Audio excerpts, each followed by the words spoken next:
table, will not talk to the media. I wonder if you could do a PSA for attorneys that sometimes it makes sense, even if your client is being sued and you're being sued, that you ought to tell it like it is. I would love to tell you, JW, that that's the way to go, but it isn't.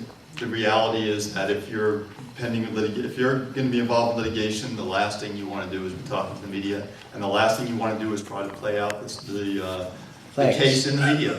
Sorry. I mean, I did it to an extent because I felt like, again, I was obligated to make sure the truth was out there to the extent that somebody was really interested.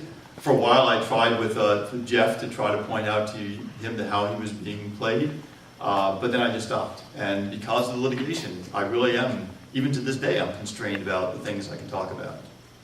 Okay, and I have a question I know you've been up in the Great Smoky Mountains and haven't been down here, but we have a new mayor now.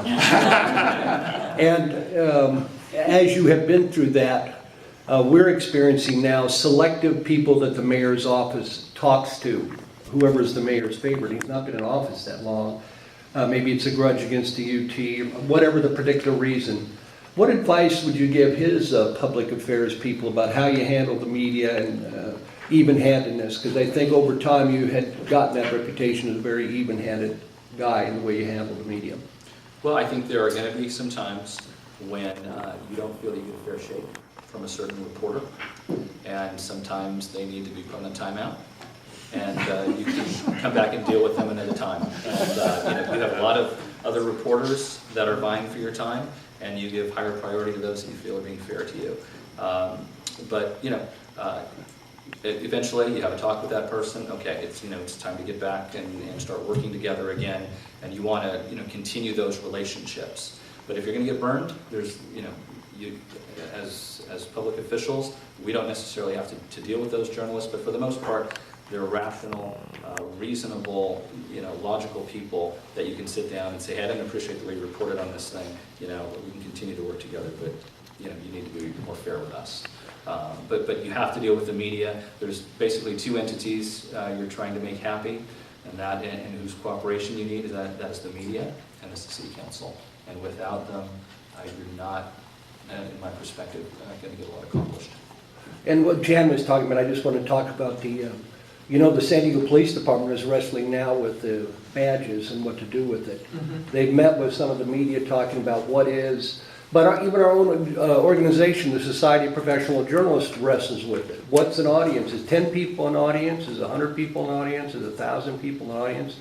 Who do we defend if they're expressing their First Amendment right? Does a blogger deserve the full protection of the First Amendment? I think everybody would agree to that. So does a blogger deserve press credentials because they're covering public issues? I think they're talking about not issuing press credentials. And so everyone, civilians, everyone who responds to, let's say, an OIS, an officer-involved shooting, and that garners a lot of press attention. Our two deputies who were shot this last September, the world caved in on that.